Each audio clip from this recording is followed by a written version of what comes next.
The Apache chief's son was blind until she removed what from his eyes no one could imagine. Tamera McIntire worked methodically in the cramped clinic of Silver Creek, treating miners' injuries and settlers' ailments when the thunder of hoofbeats shattered the late afternoon quiet. The 28-year-old nurse glanced up from stitching a prospector's gashed forearm, her pulse quickening at the urgency in those approaching horses. In Arizona Territory, horses ridden that hard meant only one thing: trouble was coming. 3 Apache scouts exploded through the clinic entrance, their faces streaked with trail dust and raw desperation from what had clearly been days of relentless searching. The prospector lurched backward, toppling his chair as he scrambled for the far wall. Tamera rose deliberately, her hands rock-steady despite the cold fear snaking up her backbone. The lead scout, a lean warrior with eyes that had seen too much suffering, struggled with broken English punctuated by urgent Apache phrases. "Medicine woman," he said, gesturing at Tamera's blue nursing dress with a trembling hand. "You come. Chief son. Eyes dying. No see. Many moons no see." His voice cracked under the weight of desperation, though Tamera couldn't yet know these men had ridden 3 brutal days, searching every frontier settlement for someone who could help. Silver Creek's residents crowded the boardwalk outside, their anxious murmurs drifting through the open door. Tamera could sense their fear, their absolute certainty that she would refuse. Tensions between the expanding white settlements and the Apache bands ran deeper than the canyon walls, stained by broken promises and blood spilled on both sides. But when she met the scout's gaze, she recognized something that shattered every cultural barrier: the raw anguish of desperate adults watching a child suffer beyond their power to heal. "How old is this boy?" she asked, her voice quiet but firm. "6 winters," the scout answered, his weathered face twisting with emotion. "Born seeing sky, seeing earth, seeing father's face. Now sees only darkness. Medicine men try everything. White doctor from far town, we beg him to. You come now. Please." Tamera's medical training collided violently with every survival instinct screaming at her to refuse. Yet the vision of a 6-year-old child trapped in darkness gripped her heart with iron fingers. She had fled east after the war consumed her entire family, traveling west to find meaning in healing strangers' wounds. How could she possibly turn away from a child whose only crime was needing skills she possessed? The clinic fell silent except for the prospector's ragged breathing. Every eye fixed on Tamera, waiting for her answer.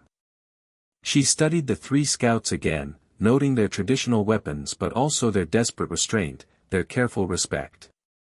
These warriors could have taken what they wanted by force, but instead they stood before her pleading, begging for help. "I'll need my full medical kit," she said finally, her decision crystallizing with those words. "And my surgical instruments." Relief washed across the lead scout's weathered features like rain breaking a drought. "We ride careful," he promised, placing his hand over his heart. "You safe with us. I am Grey Wolf. This running deer, this standing bear." He gestured to his companions. "Chief Danny Akers sends us. Find medicine help for Little Crow, his son." As Tamera gathered her medical bag with slightly trembling hands, her mind raced through possibilities. What could cause a child to lose vision so completely, so gradually? The scout's description, eyes dying, suggested progressive degeneration, but from what cause? Grey Wolf watched her preparations with barely contained impatience. "We ride before sun sets," he urged. "Other white medicine man from Mesa Town, maybe he come too. Dr. Caldwell. We ask him yesterday. If he come, you work together maybe. Boy need much help."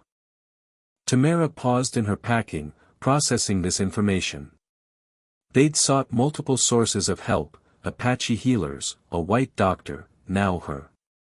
If traditional medicine and another physician had already failed, what exactly was she walking into?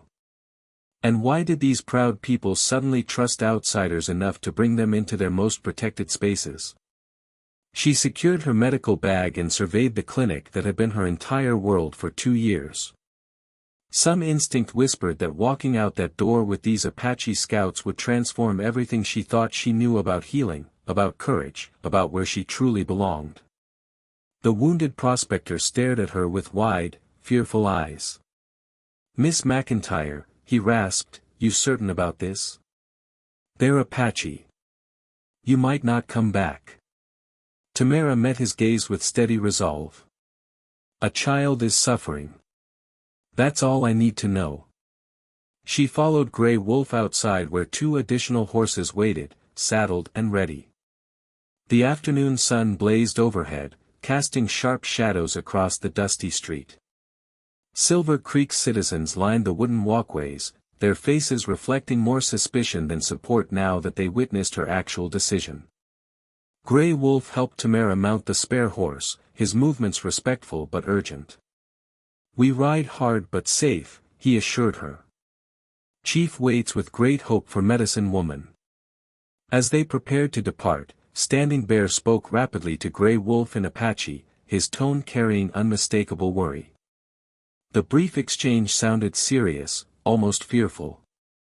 Tamera caught the shift in their body language. This wasn't just about treating blindness. "Is something else wrong?" she asked directly. Grey Wolf hesitated, clearly struggling for English words to convey something complex. "Other white doctor, if he comes, you both work together, yes? Boy needs." He searched for the right phrase, his face etched with concern. "Needs maybe miracle. Much bad wrong with eyes." The word miracle sent ice through Tamera's veins. In her medical experience, cases requiring miracles usually meant conditions far beyond conventional treatment. What had happened to young Little Crow? They rode hard through the lengthening afternoon, following trails that wound between red rock formations and hidden canyons. As evening shadows crept across the landscape, Grey Wolf guided them to a sheltered hollow among massive boulders. "We rest tonight," he announced. "Reach camp when sun rises tomorrow. Safer that way." Tamera understood the unstated reason. Approaching an Apache stronghold required caution, especially with a white woman in their party who might be mistaken for a captive or threat. They built a small, nearly smokeless fire and shared dried meat and water. During those quiet evening hours, Standing Bear offered more details about Little Crow's condition in his halting English. "Eyes work good when small boy," he explained, his scarred hands gesturing to demonstrate. "Then slow, see less and less. Now sees nothing. No pain. No sickness in eyes. Just, die inside." The gradual onset deeply troubled Tamera's medical instincts. Progressive vision loss without pain or visible damage suggested something insidious, perhaps degenerative disease, or worse, something she'd never encountered before. Without proper diagnostic equipment, she could only speculate about the cause. "And no one found anything wrong," she pressed gently. "No injury, no infection." Standing Bear shook his head emphatically. "Medicine Woman Falling Rain, she looked many times. Very skilled healer. She find nothing. White doctor come last year, he say, nothing I can see wrong. But boy eyes keep dying." At dawn, they resumed their climb, ascending higher into mountain territory. Grey Wolf navigated paths barely visible to Tamera's untrained eye, routes that switch back through terrain offering countless natural defenses and hiding places. Soon, Grey Wolf said, raising his hand to halt their small party. He whistled softly, a sound that perfectly mimicked a canyon bird's call. An answering whistle echoed from the rocks ahead. "My people know we come," he explained. They continued upward, and Tamera began noticing subtle signs of human presence cleverly camouflaged. What appeared to be natural rock formations showed evidence of careful modification. Brush had been strategically arranged to conceal pathways. The Apache had chosen their sanctuary with masterful strategic vision. Finally, Grey Wolf guided them around a towering boulder, and Tamera's breath caught in genuine amazement. Hidden within a natural amphitheater carved into the canyon walls, an entire community thrived in near-perfect concealment. Traditional dwellings nestled among natural caves and protective overhangs. Cooking fires dispersed their smoke through rock chimneys that made detection from below virtually impossible. The Apache camp was a masterwork of strategic invisibility. You could pass within 100 yards and never suspect human habitation. Children played near cooking areas while women worked at various crafts and food preparation. Warriors maintained weapons and horses in protected spaces shielded from any outside observation. But as Tamera rode into the camp, conversation ceased. Work paused. Every face turned toward the white woman riding alongside their scouts. "They not used to outsiders here," Grey Wolf explained quietly. "But Chief Danny says you welcome. His word is absolute law." A tall, commanding figure emerged from the largest dwelling. Even at a distance, Tamera recognized the unmistakable bearing of complete authority. Chief Danny Akers stood well over 6 feet, his long dark hair framing a face that bore the lines of enormous responsibility. He appeared younger than she'd expected, perhaps early 30s, but his dark eyes held depths of wisdom and current anguish that made age irrelevant. He approached their group with measured, purposeful steps, his expression carefully neutral. When he reached Tamera's horse, he looked up at her with eyes that seemed to penetrate straight to her soul. "Medicine woman," he said in careful, surprisingly educated English. "You travel far to help my son. This takes great courage." Tamera dismounted carefully, acutely aware that dozens of Apache eyes tracked her every movement. "I came because a child needs help," she replied simply. "That's always sufficient reason." Something flickered in Danny's expression, a subtle shift that might have been surprise or perhaps the beginning of respect. "My son sleeps now. You will meet him when sun is fully risen. Tonight you rest. Tomorrow we discover if white medicine can accomplish what our healing wisdom could not." As Grey Wolf led her toward a small but comfortable dwelling prepared for her use, Tamera felt the enormous weight of expectation settling on her shoulders. Somewhere in this hidden mountain camp, a 6-year-old boy lived in darkness, waiting for someone, anyone, to restore the world of light he'd lost. She had journeyed into Apache territory armed with nothing but medical knowledge, courage, and desperate hope. But as she settled into her temporary shelter, listening to the camp's evening routines settling into quieter rhythms, Tamera couldn't shake a growing premonition. Tomorrow would bring discoveries she was utterly unprepared to face. The gradual nature of Little Crow's blindness suggested something far more sinister than simple disease or injury. And Dr. Caldwell, if he arrived as promised, would find her already deep into a medical mystery that had defeated both Apache wisdom and previous medical intervention. Tamera fell asleep that night with questions churning through her mind, unaware that just across the camp, a small boy lay awake in darkness, wondering if this new medicine woman his father's warriors brought home could finally help him see his papa's face again, truly see it, not just remember how it used to look before the world turned to endless night. The Apache chief's son was blind until she removed what from his eyes no one could imagine. Tamera McIntire worked methodically in the cramped clinic of Silver Creek when the thunder of hoofbeats shattered the afternoon quiet. The 28-year-old nurse glanced up from stitching a prospector's gashed forearm, her pulse quickening. In Arizona territory, horses ridden that hard meant trouble.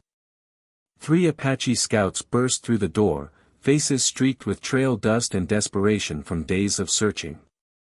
The prospector scrambled backward, toppling his chair. Tamera rose deliberately, hands steady despite the fear crawling up her spine. The lead scout struggled with broken English.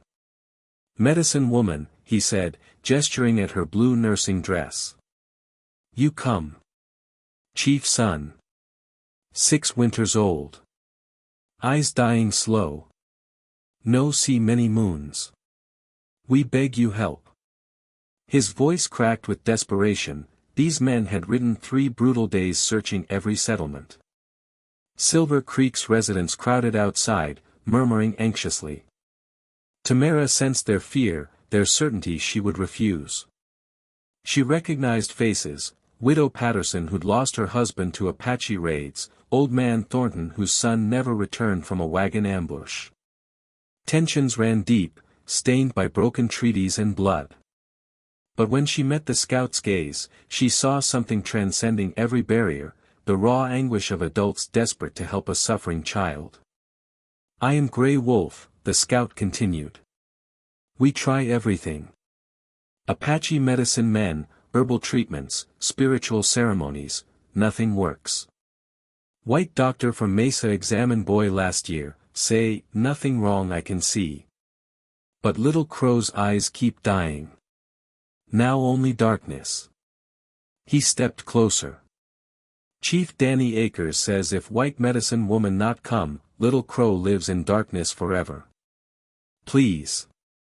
Boy only 6 winters. Tamera's medical training warred with survival instinct. Progressive vision loss without obvious injury, that troubled her deeply. This wasn't following normal patterns. Something gradual and insidious was destroying that child's sight, something that had defeated both Apache healing and conventional medicine. The door swung open. Tom Morrison, the town's unofficial mayor, pushed inside. Miss McIntire, you can't seriously consider this. These are Apache. You ride into their territory, you might never return. Grey Wolf's hand moved toward his knife, then stopped. His restraint spoke volumes. These warriors could have taken by force, but instead they begged. They're asking for medical help for a child, Tamera said quietly. That's all I need to know. She turned to her medical cabinet, pulling down her surgical kit, magnifying instruments, specialized tools from back east. Morrison grabbed her arm. That boy's probably already dead, and they're using him as bait. Let go, Tom. Steel beneath calm. I took an oath to heal regardless of who they are. A 6-year-old child is going blind, and I might help. How could I refuse? She packed while the town watched, faces reflecting judgment and fear. When she secured her bag and faced them, relief washed across Grey Wolf's features. We ride careful, he promised, hand over heart. You safe with us. Tamera mounted the waiting horse. Afternoon sun blazed overhead as they galloped out. She felt Silver Creek's collective disapproval, their certainty she rode toward death. But beneath her fear bloomed something unexpected, purpose she hadn't felt since the war took her family.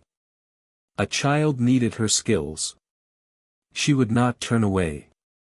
Whatever waited in that Apache stronghold, she would face it with steady hands, clear mind, and a healer's heart recognizing no boundaries. Behind her, Silver Creek faded. Ahead lay mountains, mystery, and a 6-year-old boy trapped in darkness, waiting for someone brave enough to try. They rode through sunset into twilight, following trails that vanished and reappeared at Grey Wolf's instinct alone. Tamera expected roughness, perhaps hostility, but the scouts treated her with careful respect. When they stopped to water horses at a hidden spring, Running Deer offered her dried meat and his water skin first. The gesture surprised her. As darkness fell, they camped in a shallow cave invisible until you were inside it. Grey Wolf built a nearly smokeless fire while Standing Bear settled beside Tamera, speaking halting English. Little Crow, he began, hands gesturing. Eyes work good as baby. See everything. Then maybe 2 winters back, slow start see less. At first, Chief Danny think normal. But keep worse. Now almost all dark. Boy very brave, but scared. Father heartbreaking watching son's world disappear. The timeline chilled Tamera's medical instincts.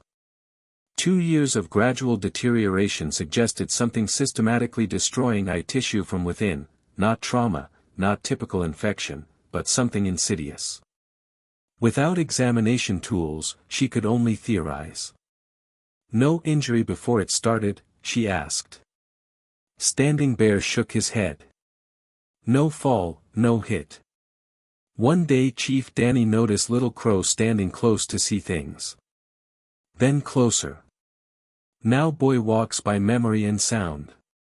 Very brave, never complain, but we see his sadness. They slept in shifts, scouts ensuring her safety. At dawn they continued climbing into increasingly rugged terrain. Red rock formations created natural fortifications making attack nearly impossible. As they ascended, Tamera noticed subtle signs invisible to untrained eyes. Brush piles concealing pathways. Modified rock formations creating observation points. The Apache had transformed wilderness into a fortress that didn't announce itself. Your people chose wisely, Tamera said as they navigated a barely visible switchback.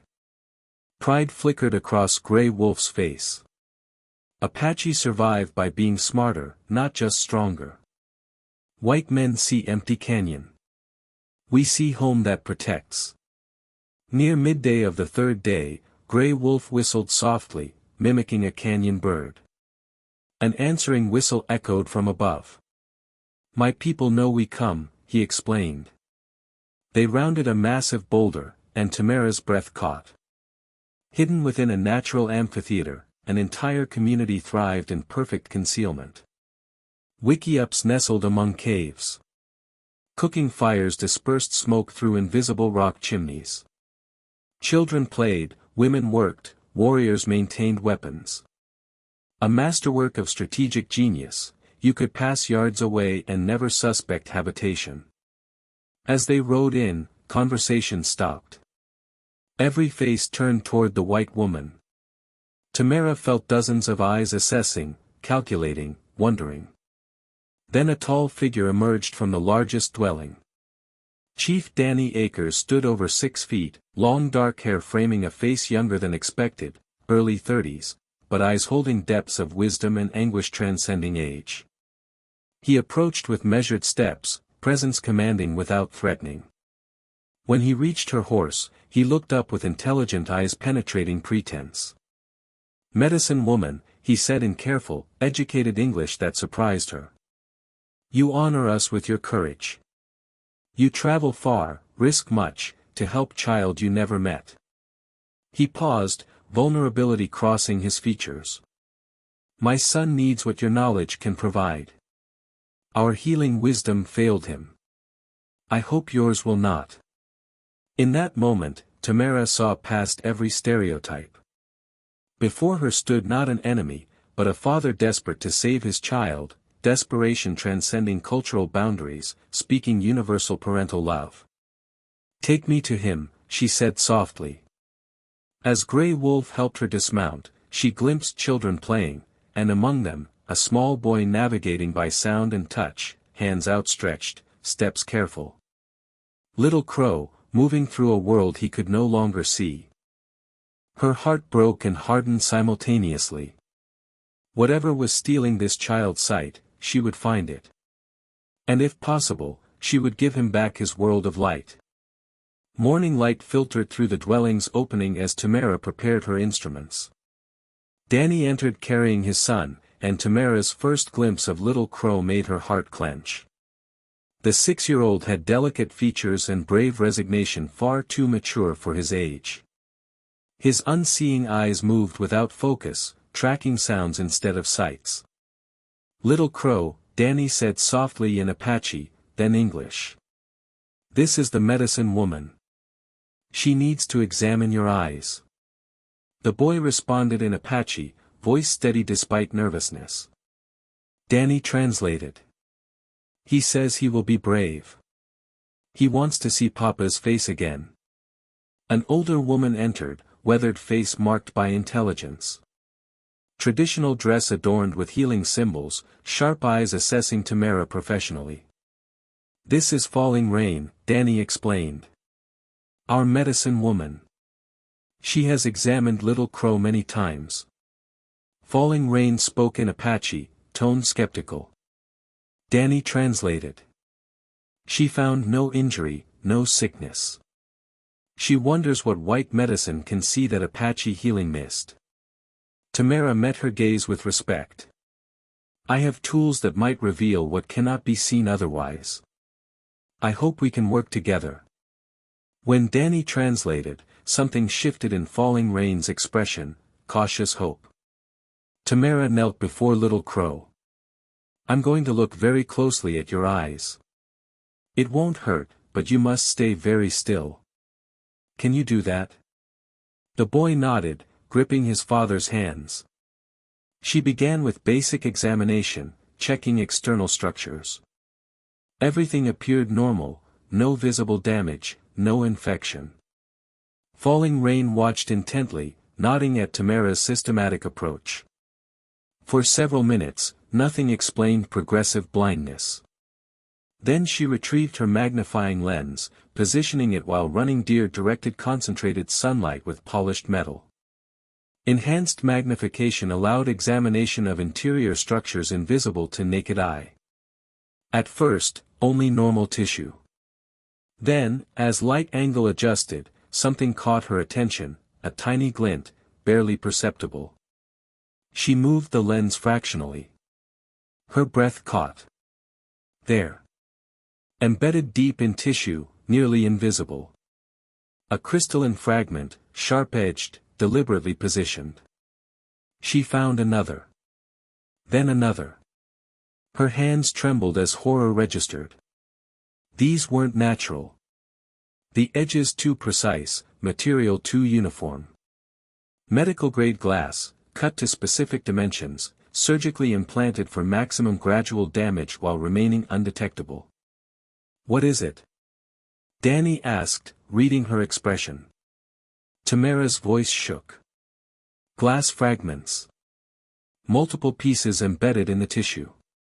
Falling Rain moved closer, speaking sharply in Apache. Danny's face went rigid translating. She says impossible. She examined many times. Nothing there. You couldn't see them without magnification, Tamera said quietly. They're tiny, positioned deep. But they're destroying his vision, gradually shredding delicate structures. She paused, forcing the words. This wasn't accident or disease. Someone put these fragments in his eyes. Deliberately. Silence. Absolute. Danny stared, composed demeanor cracking. Falling Rain spoke rapid Apache, voice rising with disbelief. Danny's hands clenched into fists. Someone did this to my son. His voice deadly quiet. On purpose? I need to examine the other eye, Tamera said. But yes. This required medical knowledge, surgical precision. She examined the second eye with Falling Rain positioned beside her, the healer's skepticism transformed to horrified fascination as Tamera pointed out each fragment. Pattern identical, multiple pieces strategically placed.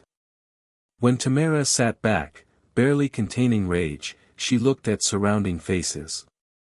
Danny's anguish and fury. Falling Rain's shock. Little Crow's confusion at adult tension he sensed but couldn't see. How many? Danny asked, voice breaking. At least 6 in each eye. There may be more deeper in tissue.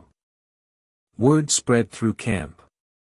People gathered outside, murmurs audible. Someone had deliberately blinded the chief's son. Little Crow spoke in Apache, small voice cutting tension. Danny's response was gentle, but tears ran down his face as he translated. He asks if you can fix his eyes. Make the darkness go away. Tamera looked at the brave boy who'd endured so much, then at his father's desperate hope warring with rage. I can try. I can try to remove the fragments. But Danny, we need to know who did this. Before they hurt other children.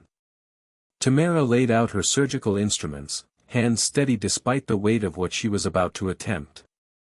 Morning sunlight streamed through the opening, she would need every ray for the delicate work ahead. One wrong move and Little Crow's remaining vision could be lost forever. Danny knelt beside his son, speaking soft Apache while Falling Rain positioned herself to assist. She held the polished metal reflector, directing concentrated sunlight precisely. Little Crow, Tamera said gently, Danny translating. This will feel strange, but I need you to be very still. Can you be that brave? The boy nodded, jaw set with determination. I can be brave for Papa, Danny translated, voice thick.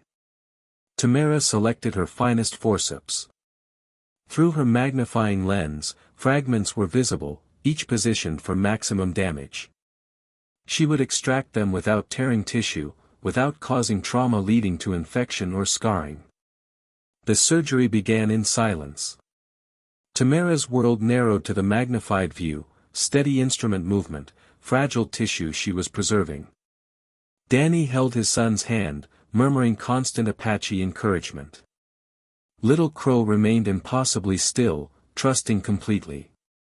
The first fragment resisted, embedded deeper than expected. Sweat beaded Tamera's forehead as she worked carefully. Minutes stretched. Then, gradually, it came loose. She placed it on clean cloth and returned to the next. 20 minutes. 30. Each fragment required patient extraction. Finally, after 40 tense minutes, she removed the last visible fragment from the right eye. She sat back, hand trembling. It's done, she whispered. All fragments are out. Little Crow blinked rapidly, adjusting to light. He gasped, speaking rapid Apache that made Danny's breath catch. He says. Danny's voice broke. He can see light. Real light. Tears streamed down his face. Papa, you're crying. I can see your face. I can see you. The dwelling erupted in quiet celebration. Falling Rain spoke a blessing, eyes glistening. Danny pulled his son close, while Little Crow touched his father's face, reconnecting sight with memory. But celebration lasted only moments. Outside, horses approached.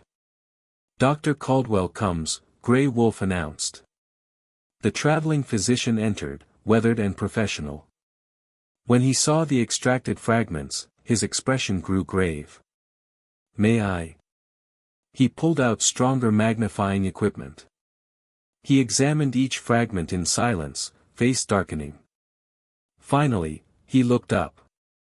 These are professionally cut, he said quietly. Medical-grade glass, shaped with precision equipment. Edges beveled for maximum tissue damage while remaining small enough to evade inspection. He paused. This wasn't random cruelty. Whoever did this had extensive medical training and specialized tools.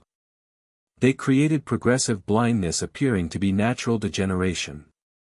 A white doctor did this. Danny's voice deadly soft. Deliberately blinded my son. Someone with physician-level knowledge, Dr. Caldwell confirmed grimly. Tamera felt sick. A trained professional who'd taken the same oath she had, to heal and do no harm, had used their knowledge to destroy a child's vision. The other eye, she said. I can operate tomorrow, but Danny, who examined Little Crow before? Who had access to his eyes? Danny spoke rapidly in Apache to Falling Rain and gathered warriors. Voices rose in urgent discussion, piecing together memory. Grey Wolf stepped forward. White missionary. Name Maxwell. Came many times over 2 years. Brought gifts, offered to examine children's eyes. Said he could prevent sickness. We trusted him. The name hung like poison. Richard Maxwell. A man who'd gained their trust, entered sacred spaces, used medical knowledge to harm children. Dr. Caldwell's expression turned grim. We need to find Maxwell before he does this to anyone else. The second surgery came at dawn. Little Crow showed remarkable courage, knowing what to expect after experiencing partial sight's return. Tamera worked with greater confidence, extracting each fragment with meticulous precision. When the final piece came free and Little Crow blinked both eyes fully open, his gasp silenced the dwelling. "Everything is so bright," he exclaimed in Apache, then tried English. "Colors are real. Papa, I can see all of you."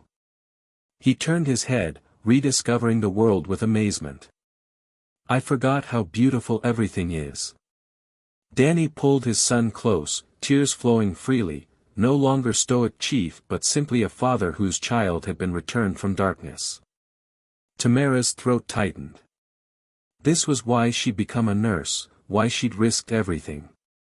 This moment of healing joy. But celebration shattered when Grey Wolf burst through the entrance, face grim. Behind him, other scouts had returned from neighboring bands with horrifying news. "We found them," Grey Wolf said in English. 6 other children. Maybe more. All same, eyes dying slow, seeing less. Different tribes, all across territory. Stunned silence. Dr. Caldwell moved forward. "Who examined these children?" Grey Wolf nodded grimly. "All same story. White missionary, very kind, brings gifts. Offers to examine children's eyes, says he prevents sickness. Elders from each tribe say same name, Maxwell. Richard Maxwell." Danny's body went rigid. Fists clenched. "Maxwell came here 2 years ago. Brought trade goods, spoke of peace, seemed to care. We welcomed him. Fed him. Trusted him with our children." Falling Rain spoke rapidly in Apache. Danny translated, jaw tight. "She says Maxwell specifically requested to examine children's eyes privately. Said his modern medicine required quiet. We allowed it. We let him into our homes." He paused. "He turned our hospitality into weapon against our future." The Apache community gathered as word spread. Elders pieced together timelines with scout reports. The pattern emerged with chilling clarity. Maxwell had traveled systematically from band to band over 2 years, always bringing gifts, always offering medical charity, always targeting children's eyes. But why? Falling Rain asked through Danny. What does he gain? There must be purpose. Dr. Caldwell's expression darkened. Blind children can't become warriors. Can't hunt effectively, can't perpetuate your cultural traditions. If someone wanted to pacify Apache bands without the cost of overt warfare, systematically disabling future generations would be devastatingly effective. He paused. This isn't random cruelty. This is calculated genocide disguised as medical charity. Absolute silence. Every warrior understood instantly, their children, their future, deliberately targeted in cultural destruction masked by kindness. Danny stood slowly, the war chief emerging. Apache justice for this would be swift, he said quietly. Maxwell would not survive to see sunrise. Danny, Tamera began. I know what you'll say. That we need evidence, courts, white law. His dark eyes met hers with fierce intensity. But tell me, will white law protect Apache children? Will it punish one of your own for crimes against mine? Tamera stood, meeting his gaze. I don't know. But if we kill Maxwell, others will say Apache are savages who murdered a Christian missionary. They'll justify more violence against your people. But if we bring him to trial with undeniable evidence, we create precedent protecting all Apache children going forward. Dr. Caldwell nodded. I can document medical evidence. We have fragments, Little Crow's restored vision as proof, testimony from multiple tribes. Done right, Maxwell becomes example, not martyr. Danny looked at his people, warriors ready for vengeance, elders waiting for decision. His gaze fell on Little Crow, watching with newly clear eyes full of trust. "We do it your way," he said finally. "We gather evidence. Follow legal path. But Tamera, steel beneath agreement, if white law fails us, if Maxwell walks free, then Apache justice will finish what your law could not. Not perfect. Not safe. But a start, a bridge between two systems of justice, held together by determination to protect children and stop a monster." The war party that assembled at dawn was unlike any traditional Apache expedition. Alongside Danny and his warriors rode Tamera and Dr. Caldwell, armed with medical expertise and knowledge of what territorial courts would demand. Danny insisted on leading personally, this was his son's justice. Grey Wolf scouts had located Maxwell at a mission outpost near the territorial border, perfectly positioned to access multiple Apache bands. The chilling news, Maxwell was planning his next visit to another tribe, preparing to examine more children. "We cannot just take him," Danny said, camping the first night. "We need evidence white courts cannot ignore." Dr. Caldwell nodded, unpacking his photographic equipment. "We document everything. Build a case so airtight no defense attorney can claim misunderstanding." For 3 days they observed from concealment. Tamera watched through binoculars as Maxwell moved through routines, tending his garden, reading scripture, greeting travelers with benevolent smiles. He looked exactly like his claim, a kindly missionary bringing Christian charity. But on the 3rd day, an Apache family approached with their young daughter. Tamera's hands clenched watching Maxwell's face transform with predatory interest. Through binoculars, she read his lips offering to examine the child's eyes, claiming he could prevent future weakness. "Now," Danny whispered, deadly calm. "Before he touches that child." Apache warriors moved with terrifying efficiency. One moment Maxwell stood speaking to the family, the next he was surrounded by armed men materialized from empty air. The family fled, but their daughter was safe. Maxwell's response was indignant outrage. "What is this? I'm a man of God. I serve these poor savages in Christ's name." "You violated our trust," Danny said in perfect English. "You harmed our children. Now you answer." "Absurd. I've done nothing but offer medical charity." Tamera stepped forward, holding glass fragments. These were in a 6-year-old boy's eyes. Medical-grade glass, surgically implanted. "By you." Maxwell paled but rallied. "Impossible. Those could have come from anywhere. Apache children hurt themselves in primitive conditions." "We have your journal," Dr. Caldwell said quietly, emerging with a leather-bound book. "Quite detailed. Dates, locations, children's names, exact fragments implanted." He opened a marked page. 6 fragments, bilateral placement, subject male, age 6 winters, Chief Danny Akers' son. "Your own writing, Mr. Maxwell." The mask slipped. Maxwell's benevolent expression cracked, revealing something cold beneath. "You can't understand. This is necessary work. Apache children who can't see properly can't become warriors. Can't perpetuate their violent culture. I'm doing this territory a service."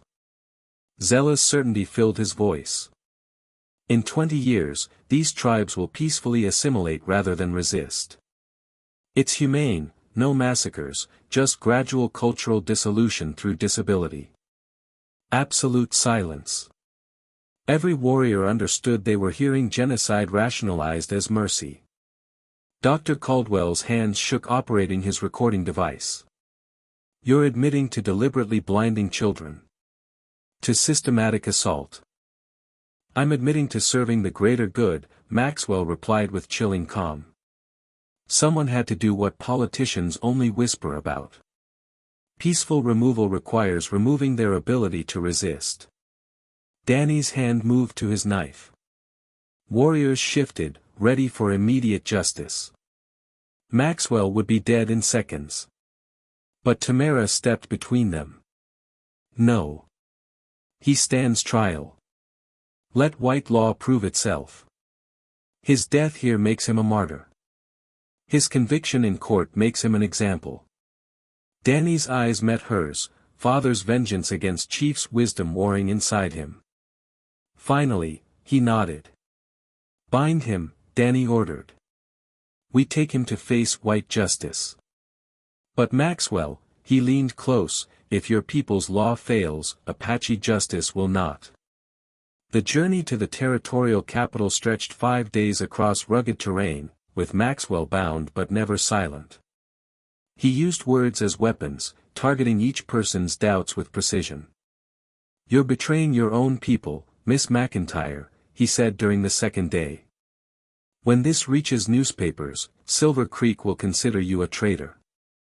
Tamera didn't respond, but his words found their mark. She thought of Tom Morrison's warnings, the widow Patterson's grief, the entire town watching her ride away. Maxwell shifted tactics with Danny.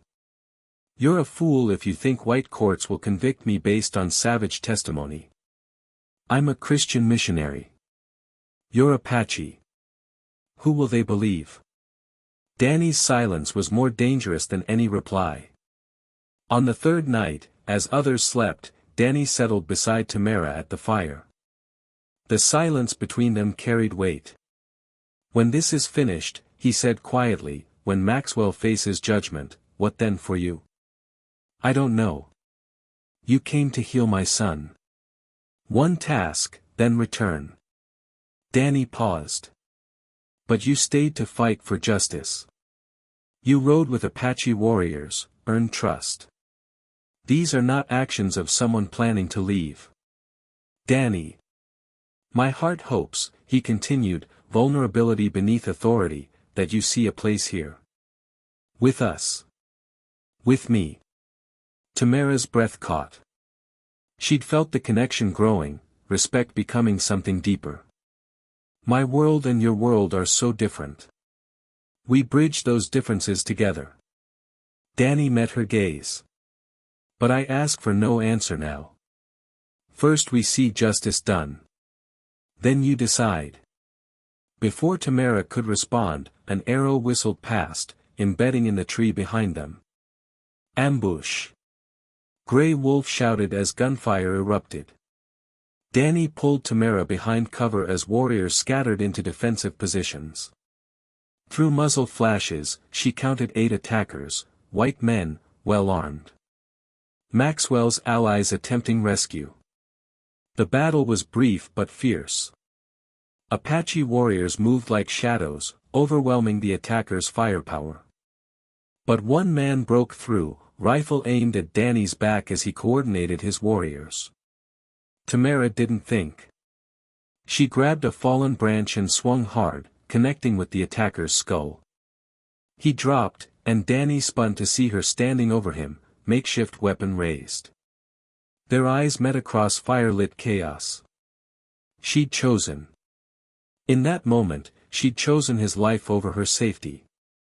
The remaining attackers fled. Dr. Caldwell checked wounded, 2 Apache with minor injuries, 3 attackers dead, 2 captured. Search them, Danny ordered. What they found chilled everyone. Official government documents in the attackers' saddlebags, correspondence between Maxwell and territorial officials discussing the Child Disability Program as policy. Names, dates, funding authorizations for medical intervention in hostile territories. This goes beyond Maxwell, Dr. Caldwell said grimly. This was sanctioned at high levels. Tamera saw the weight settling on Danny. They weren't fighting one man, they were challenging a system that had deliberately targeted his people's children. Then we expose them all, she said firmly. Maxwell testifies against his superiors, or faces Apache justice for everything. Danny's hand found hers in darkness. You're sure? Once you take this path, there's no going back.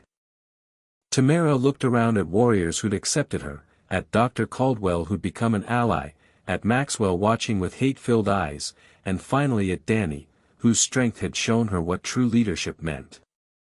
I'm already on this path, she said. And I choose to see it through. With you. When dawn broke, they continued toward the territorial capital. But now Tamera rode not as an outsider helping temporarily, but as someone who'd found where she truly belonged, fighting for justice alongside people who'd taught her that healing extended beyond medicine, and that love could bridge any divide when built on respect and shared purpose. The territorial capital greeted them with hostility. White citizens lined streets, watching Apache warriors escort a bound white man with expressions ranging from confusion to outrage. Whispers followed their procession: savages, kidnapping, that poor missionary. Judge Cornelius Bennett frowned at the unusual assembly. This court will hear charges, but native complaints against a respected missionary require extraordinary evidence. Dr. Caldwell stood, his reputation carrying weight. Your Honor, I have medical documentation, physical evidence, and photographic proof of systematic assault against children. The judge's skepticism remained, but he nodded. Proceed. The trial tested whether justice could transcend racial prejudice. Maxwell's defense attorney, Silas Cartwright, attacked aggressively. These Apache witnesses are unreliable, Cartwright argued. They misunderstood benevolent medical examination. Mr. Maxwell came to help, and they've twisted his charity into false accusations. The injuries? Likely self-inflicted for sympathy. But when Dr. Caldwell took the stand, the atmosphere shifted. He presented glass fragments with clinical precision, explained the surgical skill required, showed photographs of Maxwell's instruments matched exactly to fragment dimensions. These were deliberate, precisely executed procedures designed to cause progressive blindness while evading detection, Dr. Caldwell stated firmly. Only someone with extensive medical training could accomplish this. Then Danny took the stand. He wore traditional clothing but spoke in careful, educated English that surprised the courtroom. I watched my son's world fade to darkness, he said, meeting the judge's eyes. Every day, seeing less. I could not protect him from attack I could not see. When missionary Maxwell came, we welcomed him. Trusted him. Let him examine our children because he seemed kind. His voice hardened. He used our trust as weapon. He destroyed my son's eyes and called it charity. The judge let him continue. 6 other children across 3 tribes. All examined by Maxwell. All losing sight the same way. This was deliberate attack on our future disguised as help. Tamera's testimony proved decisive. As a white nurse with professional authority, her words carried undeniable weight. She described the surgical extraction in clinical detail, the precision of implanted fragments, the deliberate nature of harm. Then her composure cracked with emotion. I held that 6-year-old boy while we removed glass from his eyes, she said, voice shaking. He was braver than most adults. He trusted us completely. And when that first fragment came free and he said, I can see light, she paused. That's what medicine is supposed to do. Heal. Not destroy. She held up Maxwell's journal. This documents every child he blinded.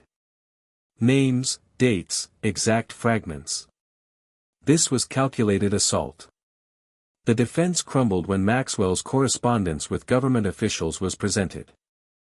Letters discussing pacification through disability, funding for medical intervention programs. Maxwell broke under prosecution questioning, his facade shattering.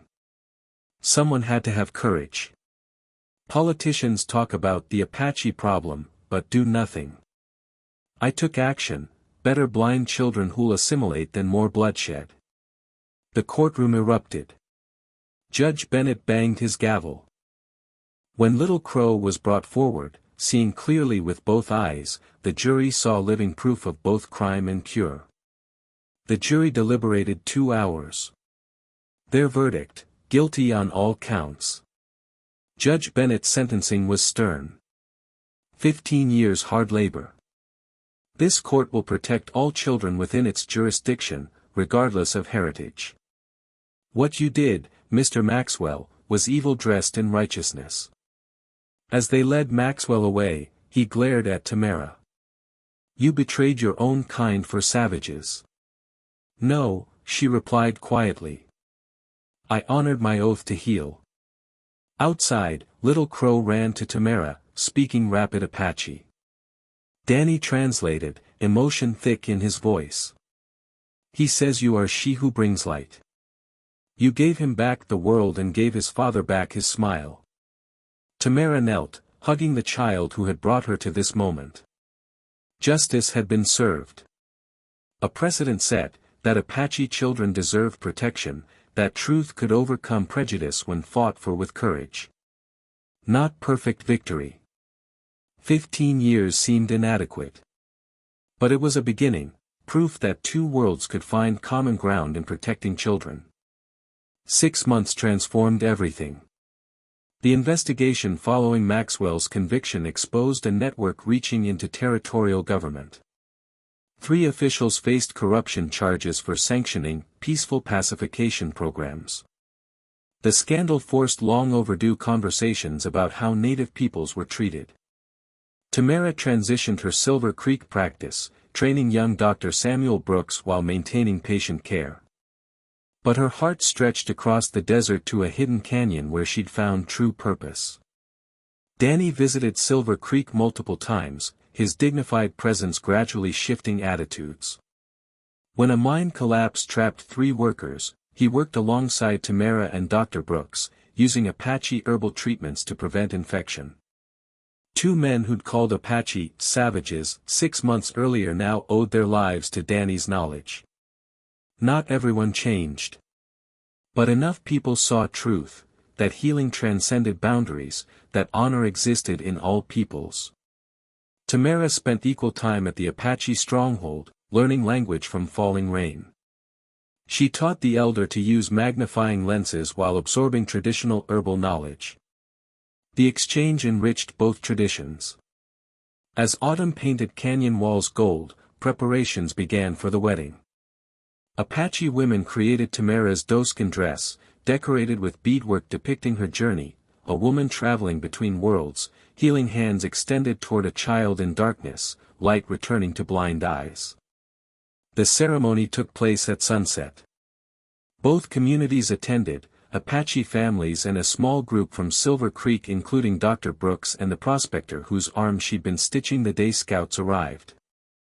Falling rain conducted the blessing in Apache, ancient words about 2 paths becoming one, about healing touching hearts and futures.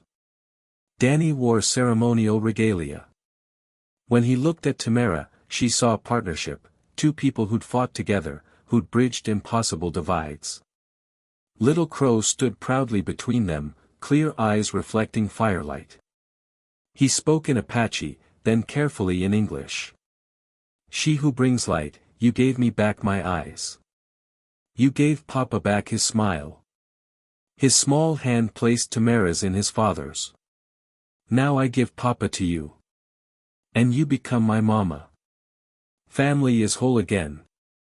Vows were spoken in both English and Apache, promises to honor both traditions, to continue healing, to build lasting bridges.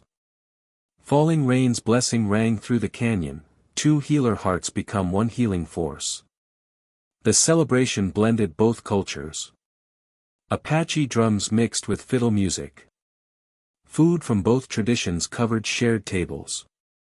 Children who'd once eyed each other with suspicion now played together, Little Crow leading games that required no common language beyond laughter. Dr. Caldwell arrived late with news, more affected children had been identified in distant territories. Tamera and Danny exchanged glances. Their work wasn't finished. We'll help them, Tamera said firmly. All of them. Within weeks, they'd established a clinic serving both communities. Tamera taught Apache healers diagnostic tools while learning their medicinal plant knowledge. Danny taught settlers about treatments Western medicine overlooked. Months turned to years. Their work influenced territorial child protection laws. Other Apache bands cautiously reached out. More medical professionals joined their mission.